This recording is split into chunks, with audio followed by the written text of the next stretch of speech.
Let's now start the section 2 on expressions. In this section, we will understand the basics of expressions and then move on to important concepts like associativity and precedence. Hi there, welcome to this video where we talk about expressions in C language. We will also talk about things like casting and also what happens when you assign a larger value to an integer and things like that. Mostly kind of a tricky questions. So let's start off. So we have an expression in here, 5 into 3 by 3. Let's make it simple. So 5 into 3. And I'm taking it and assigning it to float. What would happen? So it would obviously result in the value of 15. But 15 is an integer. So what happens in this kind of circumstances is the 15 gets converted to a float and it's stored into the float. So this is kind of upcasting. So integer is just a number, whereas float has numbers and decimal points. So when I have 15, the 15 is stored into float as 15.0. So that's called upcasting. So let's just say I have something of this kind, 5.5 into 3. What would be the result? Would it be converting 3 to 5. Would it be changing 3 to 3.0 and doing the calculation? Or would it convert 5.5 to 5 and doing the calculation? The way it works in C is that if you have an operation of this kind, if you have an operation involving two operands, whether it's plus, minus, a star, anything, when there are two operands involved, the way the operation is performed is it looks at both the operands. So the operands here are 3 and 5.5. And 3 is of type int and 5.5 is of type float. So if there is a floating point thing involved in the operation, then even the integer kind of thing, so it might be an int, long, or a short, or a char, any of these kinds, this particular thing would be converted to a floating point. So it would be converted into 3.0 and the operation be performed. And the result would also be the type of the larger thing. So the larger thing is float. So the result would also be of the type float.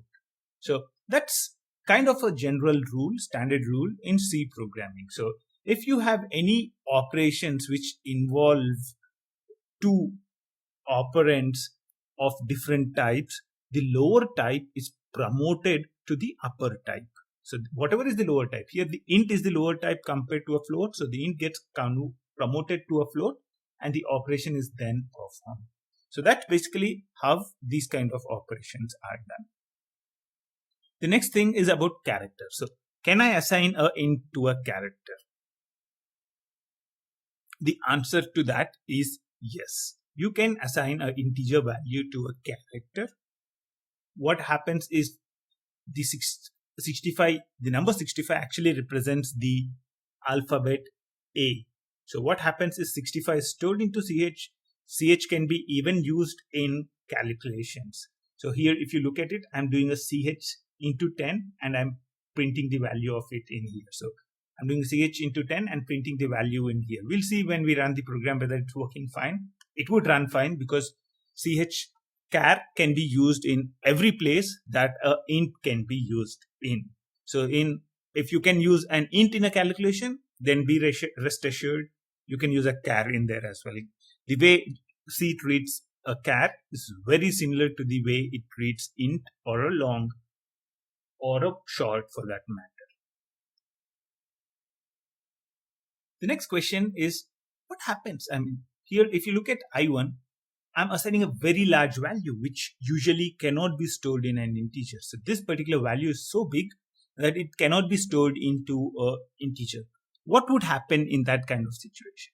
What would happen in those kind of situations is called an overflow. So the int I can only store a certain range of values. So for example, let's take a simple example. Let's just assume that I can store 0 to 99 only in an int value. Int's range is much larger than that, but just assume that 0 to 99 is the range of an int. And I'm trying to store 150 in there. Will I be able to store it there? No, obviously not, because int is not sufficiently large to represent 150. So what would happen is thing called an overflow. So what would happen is it would not be able to store this. So what would happen is, let's say the byte representation of 150, let's convert it into decimals, and let's just assume it's 010, 011, 011. Let's just say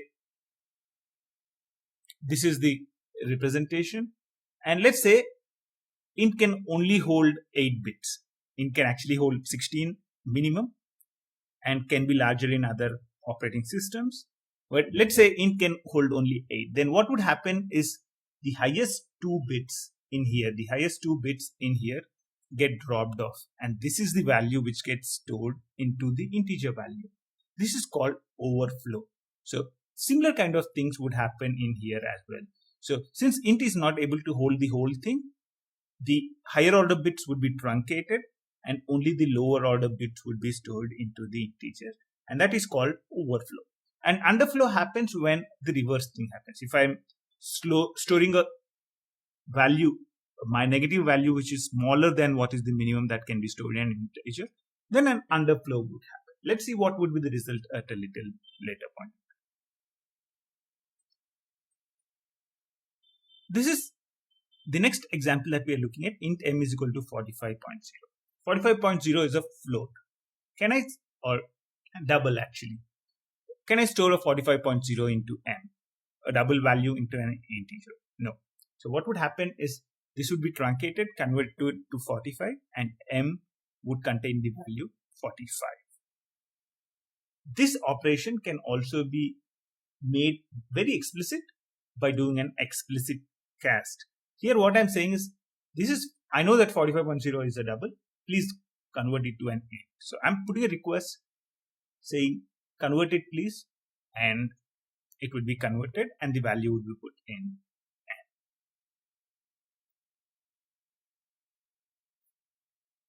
The last thing that we would be talking about is two operators called short circuit operators. And or are called short circuit operators, because if the left side of the expression is already conclusive, so here or checks if any of the left or the right is a non-zero value. That's basically what it checks. So the result of an OR operation is true if this is non-zero or this is non-zero. One of these is non-zero, it's sufficient. Let's say it evaluates it. I++ is done. So I is 25, I++ would also return 25 because I++ is post increment. Post increment happens afterwards. If it was ++i, this is pre-increment. So ++i, I has value 25. So this value returns 26. This is non-zero. So the expression after this does not need to be evaluated. So the rest of the expression is skipped off and it will not be executed at all. And the value which would be stored into J would be the result of it, which is 1. But I gets incremented, but this I minus minus will not be executed.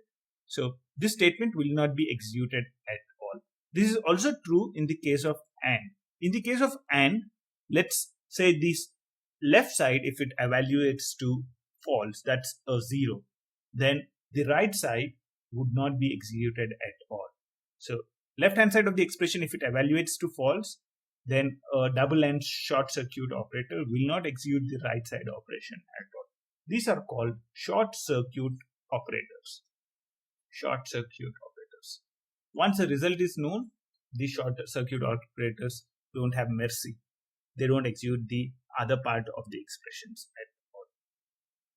Let's now run this program and see if all the results that are printed are as per our expectation.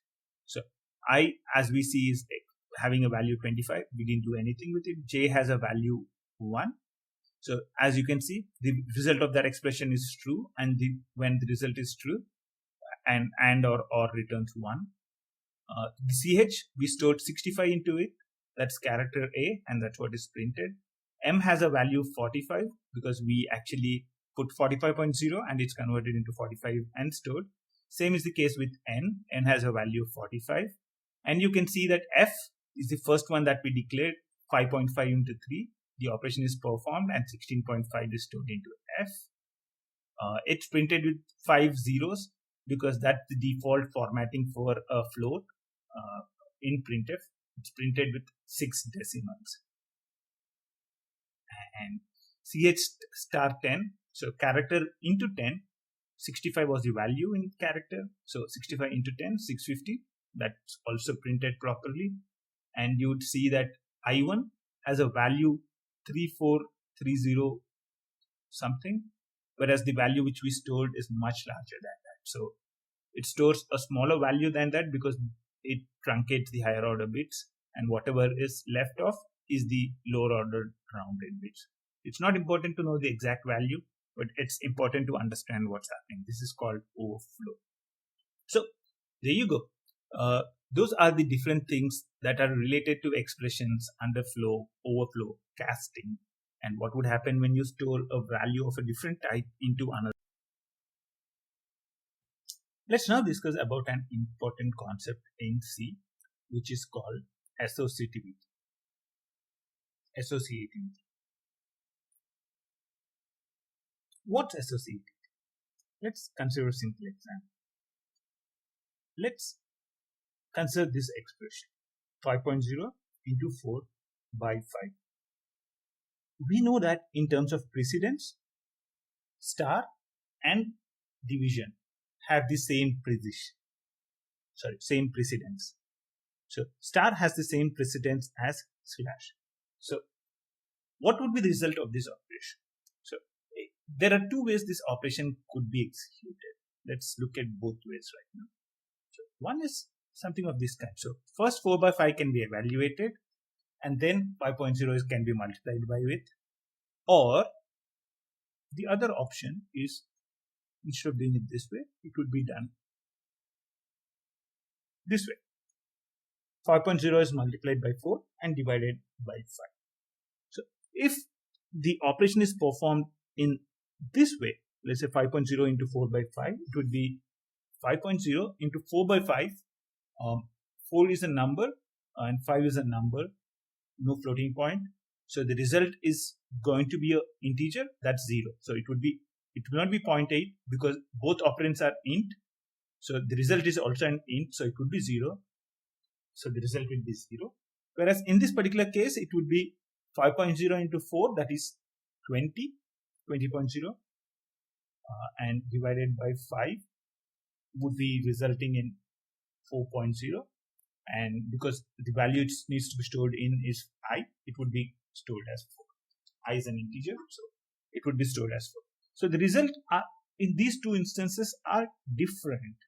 So how does C decide whether to execute it this way or this way? That's basically what is called associativity. So associativity. So this decides which side the expression gets executed from. This is a simple table at the top of your screen. If we look at the star, slash, and modulus, they have the same precedence and they have an associativity of left to right. So the way it's getting executed is from left to right. So first, this gets calculated because it runs from left to right, so 4.0 into 4, and then the result is divided by 5. So this is decided by this thing called associativity. Let's run this program and see if the output is there. So it prints 4 because the first 5.0 into 4 gets evaluated and then divided by 5. So 20.0 divided by 5, 4.0, and stored into an integer, that's 4. That's good. So do we have another example? Let's see. So let's use another example. So let's say I say int I comma j, and I say I is equal to j is equal to 5. How is this evaluated? So is equal to is both operations are is equal to, so both have equal precedence. So is equal to has a precedence on right to left. So the first thing that gets executed is j is equal to 5. So j is equal to 5 gets executed, and this returns a value 5, and the 5 is then stored into I. So if we execute this, I should have a value of 5. So that's how it's executed. This is decided by associativity. So associativity basically decides the order in which the expressions are evaluated when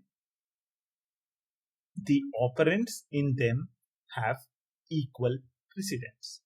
So when operands have equal precedence, then the expressions are evaluated based on the.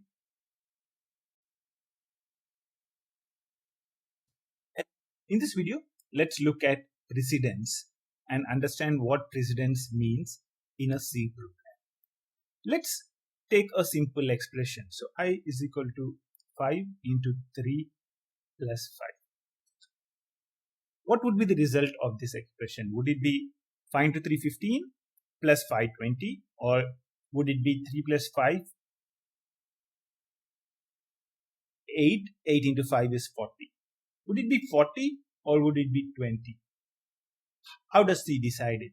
That's based on something called precedence. So precedence is basically which operator is executed first.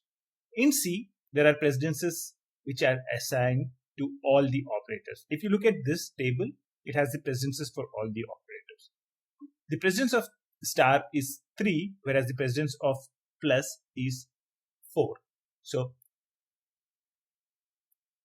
the one with the precedence number less. So here actually the precedence number star it's 3 and plus is 4. So star gets priority. Whichever is the least precedence in this particular table gets the priority of execution. So this would be executed in this way. So it would be executed 5 into 3 plus 5. And if you print the value to the output, you would see that the value which is printed is 20. It's 20. You can see that brackets have the highest precedence. So the brackets are the ones which decide the. So if I put brackets around anything, then brackets decide how it's executed. So precedence decides the way a particular expression is executed. In this table, if a operator is higher in this table, so if it's at this level, first level, then it's executed with the highest precedence. So it has the highest priority compared to anything below it. So higher in the table it is, the more precedence that it has. Let's end section 2 on expressions here. We understood the basics and also important concepts like associativity and precedence. In this section 3 on functions, let's understand the basics about functions. Hi there, welcome to this video where we are going to discuss about functions. What is a function and what are the different parts of the function? Let's start with that. The first part of a function is called declaration. The second important part of a function is definition. And third part is invocation. Before we get into declaration, definition, and invocation, let's discuss why we need functions. Generally, in programs, you want to do things repeatedly. Here, in this particular program, I want to print the welcome message twice. So one way of doing that is actually instead of creating a function for it, I can directly call printf here twice. So let's say I call it thrice in here. Tomorrow, instead of welcome, I want to call it welcome Ritus or welcome in 28 minutes. And here also I have to change it. And again. So we keep changing things repeatedly. And even though there is only one thing that we wanted to change. We have to change it 3 times. If we don't use functions, then we keep repeating stuff that we would want to do. And also functions allow a lot of reuse. Let's say I want to find out if a number is prime in a project. There might be 5 or 6 places where I want to find out whether number is prime. If I don't make it a common function, then I keep re-implementing the logic for a prime number in multiple places, and it becomes very difficult to maintain. So we create functions because functions are easily maintainable and they give one way of doing things. So in here, now welcome is called twice. If I want to change something, I would just go here and say welcome Ranga, and that's it. The second invocation also gets it for free. That's the most important reason why we use functions. We use functions because it makes code reusable and it makes the whole thing defined at one place, which is easily modifiable and maintainable. Now, coming to the syntax of a function, the first thing we have to do is declare a function. So in here, we are declaring a function called void welcome. Void is a return type of this particular function. Void means I'm not returning anything back. So the welcome does not return anything back. The name of the function is welcome, and if there are any parameters, we can define them in here. As of now, the welcome function does not have any parameters, so it just has empty brackets and semicolon. So this is called the declaration of a function. The declaration of a function doesn't tell what it does. It only tells what are the return types, what is the name of the function, what are the arguments. In this example, the return type is void, the name of the function is welcome, and the arguments are empty list. The definition of a function is where we define what the function does. Here, the definition of the function says the welcome function calls a method printf with a particular string. It might actually not just do one statement, but it might be a set of instructions. So it might print welcome Ranga to wonderful world of functions. This could be now 3 different instructions that are part of this particular function. So function can contain multiple instructions, multiple statements, and this is the definition of the function. The definition of function tells what is the function doing. And the invocation of a function is where, if let's say I do something of this kind, I don't call the function at all and run this program, you'd see that there is nothing in the output. The output doesn't show because there was nothing to show in the output. The only way you can get the function to execute is by invoking it. So the way you invoke it is by name of the function, open bracket, close bracket. And if there are any arguments to pass to it, you would pass them. Here there are no arguments, so it's empty. So that's it. So now you would see that welcome Ranga to the wonderful world of functions. If I had a slash in here, it would have appeared much better. Yeah, now you would see it appearing the right way. So this is called a invocation. And I can call this any number of times, and you would see that the same function is invoked multiple times. So you can see that this function is invoked 4 different times. So it keeps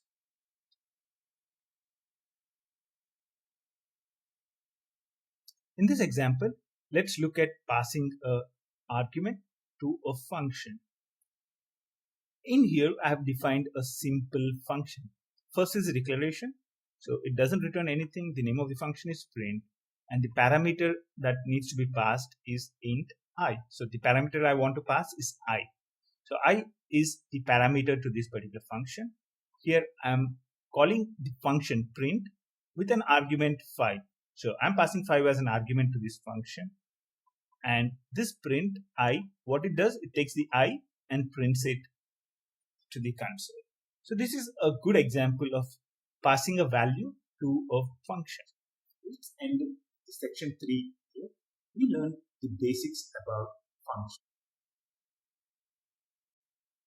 In this section 4, let's learn about arrays. Let's learn why arrays are needed, and let's learn the basics about. Array is nothing but a sequence of values, a set of values. Let's say I want to store the marks of different students. So I can say the first student marks is 5.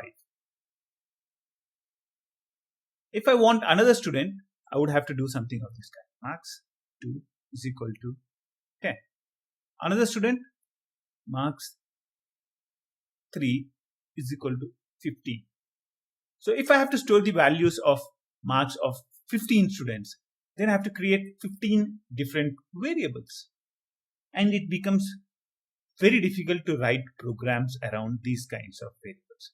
That's the reason why there's a concept called arrays. Array is nothing but a sequence of values.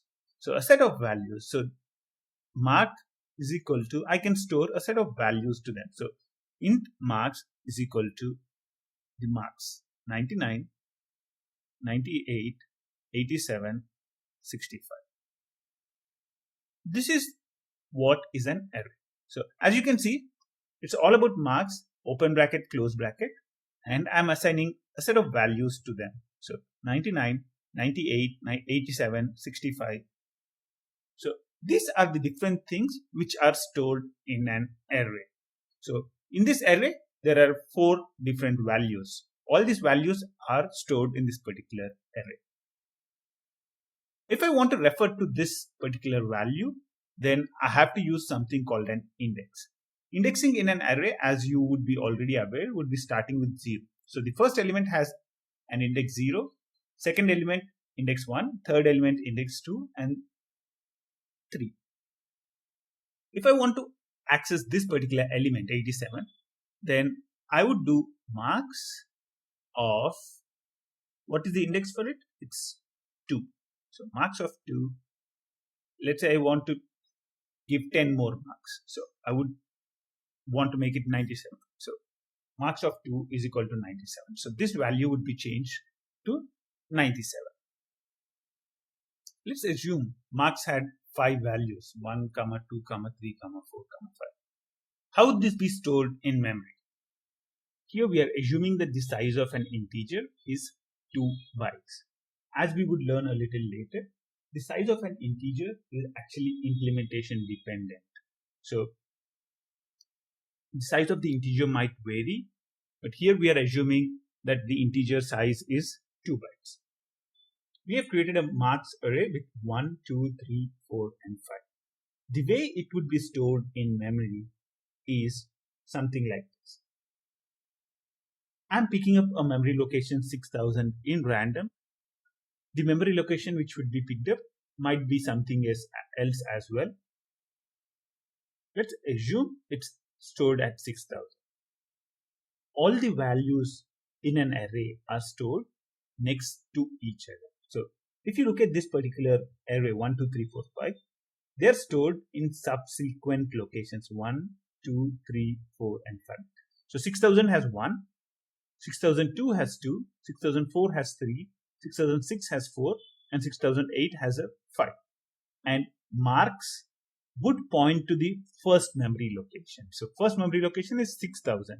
So marks would be pointing to the memory location 6000. So this is how an array, a one-dimensional array, would be stored in memory.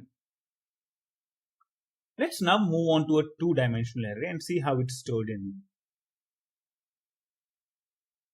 I am declaring a two-dimensional array. Marks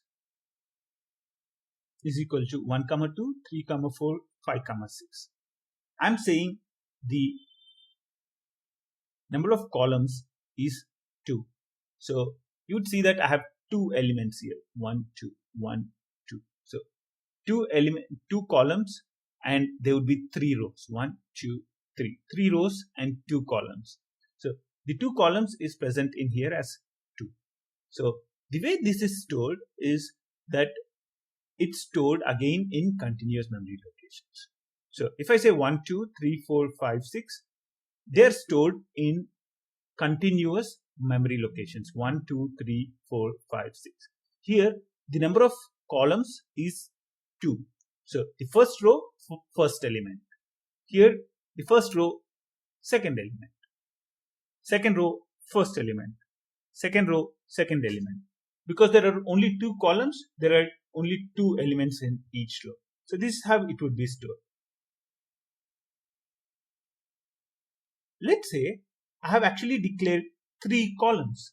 So I'm saying I have 3 columns, but I'm only giving 2 values in here. So here in this particular array, I'm saying this array has 3 columns, but I'm only giving 2 values in here. So here I'm giving only 2 values, 1, 2.